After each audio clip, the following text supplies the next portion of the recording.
let me go ahead and say Glenn is the SVP of Technical Strategy for NBC Universal, and he's talking about ATSC 3.0 content protection. Great. Thanks, Yasser.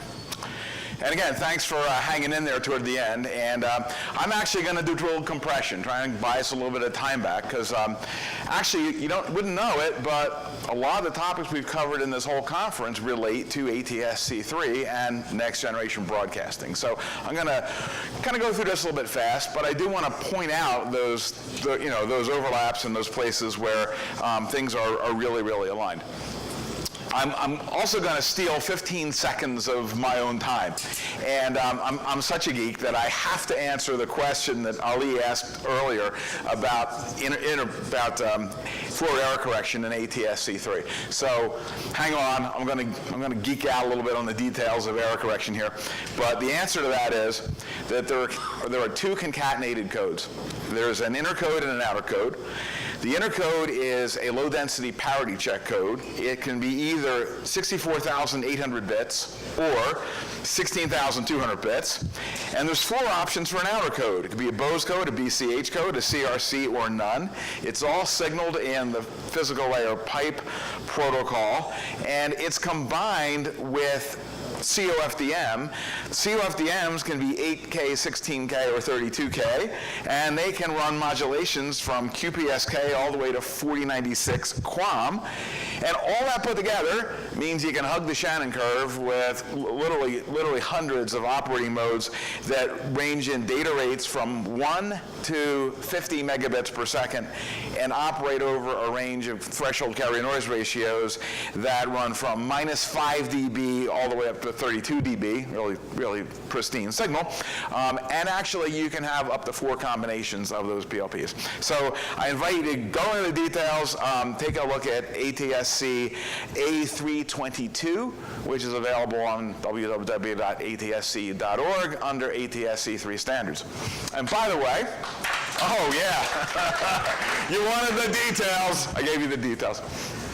And by the way, what I'm going to talk about in this topic is also on the ATSC website, and that is the A360 Content Protection and Security Standard. So let's talk about ATSC 3. So what do you hear talking about, what's an ATSC 3? We're talking about stream and video, right?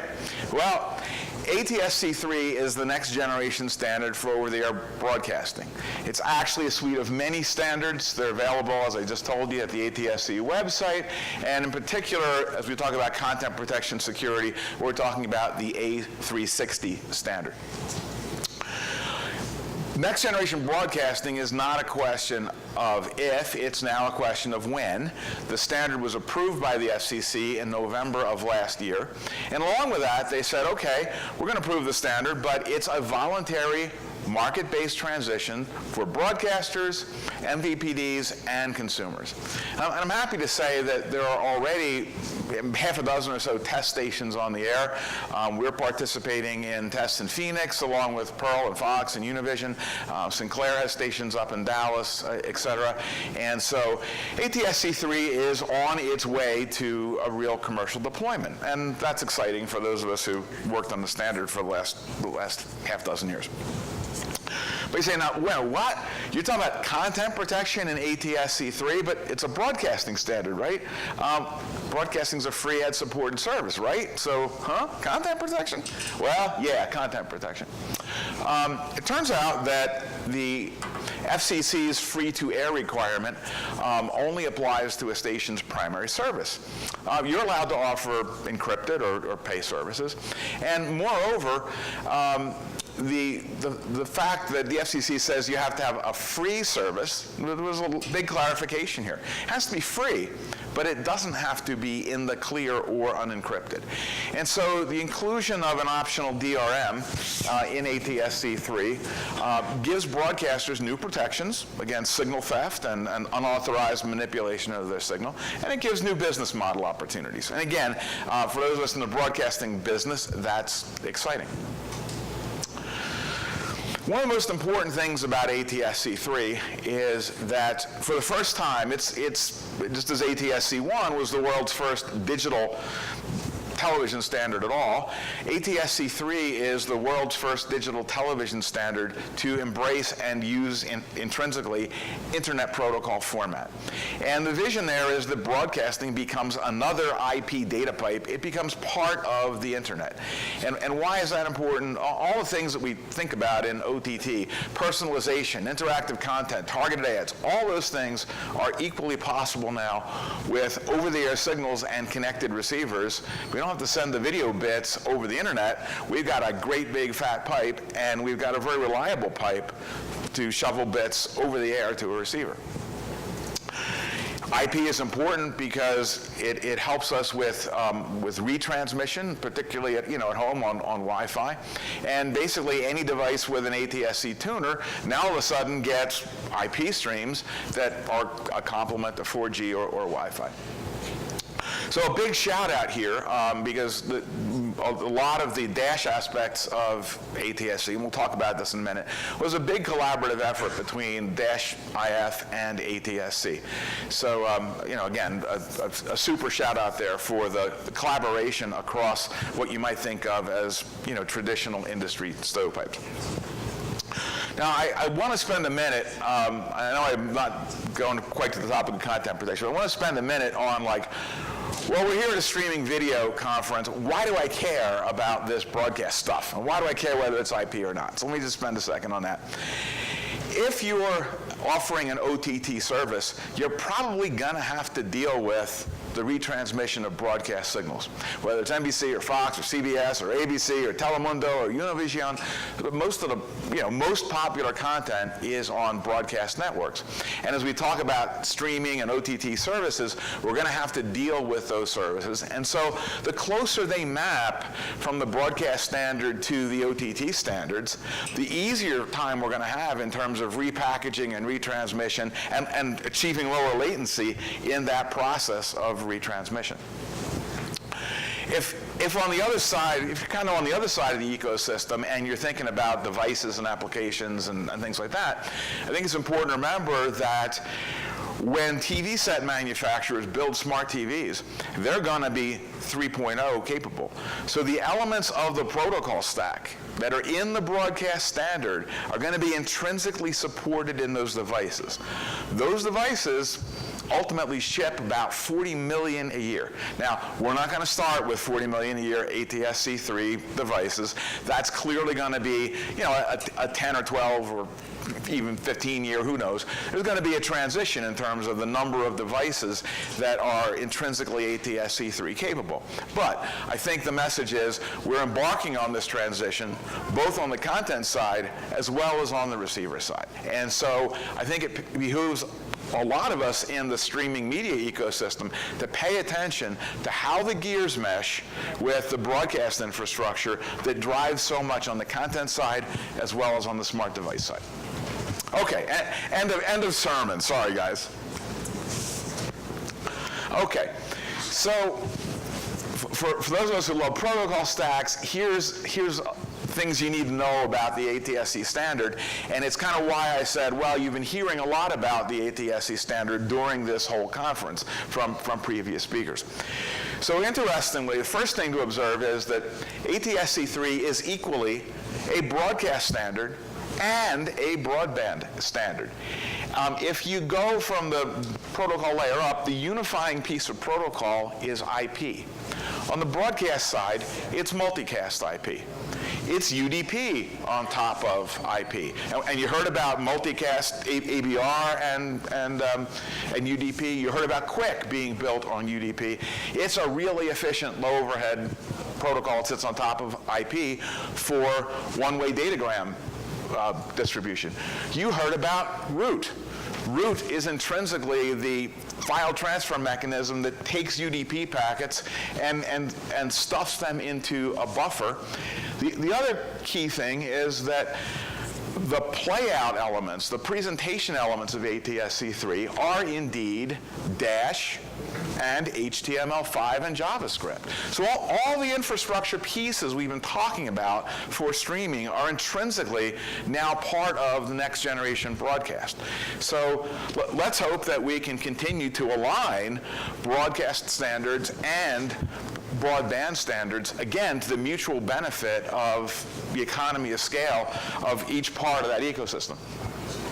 Now, one key element you might say is, well, wait a minute, Dash, inherently a Dash player is trying to fetch segments, right? And we had a lot of talk about QUIC versus HTTP, but one of the other key concepts is that the root data protocol, that data transfer protocol that you heard about previously, basically internally in a receiver loads data into an HTTP proxy. And so when I layer on a standard Dash player, what I'm really doing is making HTTP requests to that internal proxy.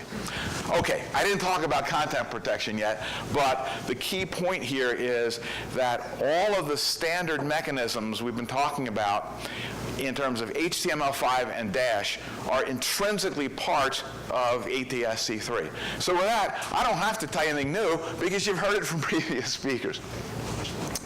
The other aspect of overall content security that is important, however, just beyond DRM, is maintaining a secure ecosystem of both broadcast signals and receivers. And so while it's not content protection per se, it is ecosystem security. And so public key infrastructure is another piece of security technology that's provided for in ATSC 3. Again, we're not reinventing the world here at all. We're adopting standard internet standards and protocols for both PKI and digital rights management. I should say one thing. What we're doing on the PKI side are two things. We need to make sure that broadcast signals, the signaling tables that say what's the content and what's, what are the segments and what are the audio tracks and the video tracks, we have to make sure that that's not hackable or subject to man-in-the-middle attacks. The last thing we want to see is NBC News hijacked, right? That's not going to help anybody, right? That'd be a really bad thing. And likewise, we want to see a signed code infrastructure be part of secure signed apps, so that we don't have jailbroken smart TVs out there. We don't, we're not running jailbroken applications that are, again, subject to very malicious kinds of attacks and hacks. So, signed code, signed broadcast signals are an intrinsic part of ecosystem security. As far as the content protection goes, look, ATSC 3 is going to move beyond HD. We're moving to high dynamic range signals. We can go up to 4K. We can go up to higher frame rates. And so the content owners, even beyond the networks like NBC Universal, but Universal, Sony, the studios who create the content are going to insist on a higher level of content protection for that higher value, higher quality kind of content. And so as broadcasters, we need to be able to provide that kind of content protection in order to ensure our access to that good content. So the key fundamental building blocks, again, we've already talked about them. On the public key infrastructure, we use standard X509 certificates and standard mechanisms for signing code. You've already heard about MPEG common encryption and the way that is signaled in Dash. And again, we use those standard mechanisms. And you've heard about the media source extensions and the encrypted media extensions aspects of HTML5. So the good news about my talk is it can get shorter because I'm not going to tell you anything new. And Andrew, just our previous speaker, described how the initialization vectors and license acquisition is part of the Dash track and included in the MDAT box. The slides are there for you to review, but I'm not going to repeat that information. Likewise, here's how the signaling is mapped into the various track fragments and conveyed in an MPD. Again, Andrew just spoke about that very, very eloquently. I'm not going to repeat it. I will just say a word about license acquisition and support of multiple DRMs. What ATSC specifies in A360 is literally references the W3C standards and encrypted media extensions and the use of common encryption format. And basically, again, I think this was described pretty well, but basically it allows an HTML runtime engine to say, hey, I've got encrypted content here, I have a common encryption key, I can request that the content decryption module go get a license from the server, and again, these are standard web mechanisms that we are using today in streaming services and are widely deployed, and ATSC 3 aligns with those. So it's the internet. There is, however, I would say, one sort of but. We would like to see, and we would love to encourage, ATSC 3 receivers to be connected to the internet. Whether they're getting video over the internet, or they're getting video over the air, or they're getting video from an MVPD, you know, I mean, there's just different delivery pipes, and that's fine. Love the internet connection from the point of view of issuing licenses, license revocation, renewal, key rotation, all those content security aspects. Love it for the ability to insert targeted ads and for the ability to get better audience measurement and beacons and data collection. But in reality, broadcasting reaches literally over 99% of homes in America. Not all of them have or will have an internet connection. And so we have to account for the model of receivers that may never be connected to the internet. Now, as much as I would encourage that not to happen, it is a reality, and it's both an economic and a political reality for broadcasting. So there's a few things that I think are where we need to make sure that we're providing the right capabilities.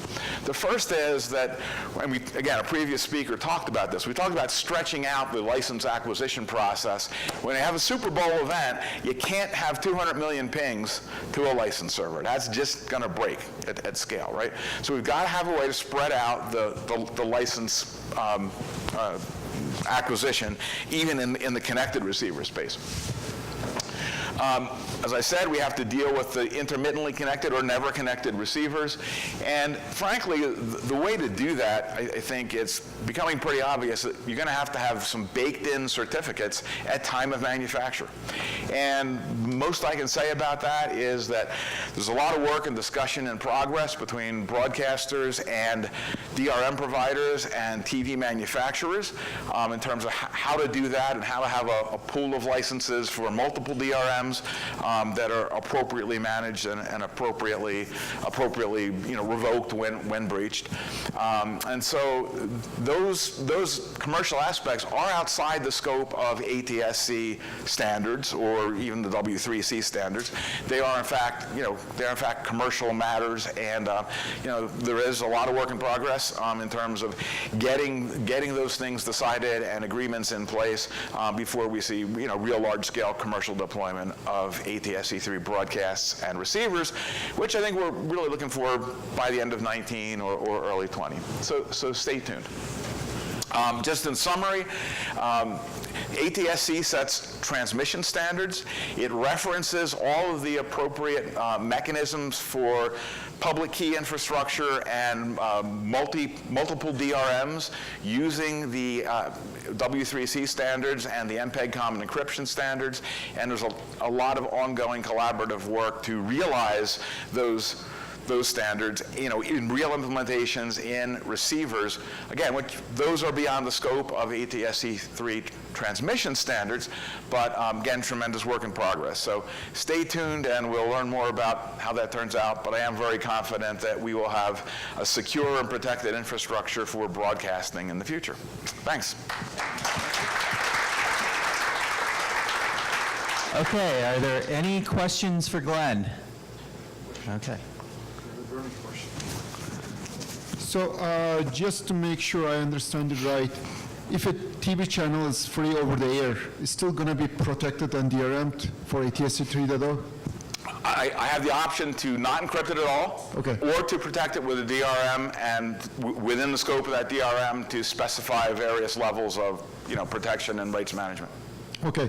The second question is, okay, you talked about the devices that may never be connected to the internet, but what about the devices that are always connected to the internet but will never get the over-the-air signal for ATSC. Let's say you live in a different country, you still want to get your home country's content, right?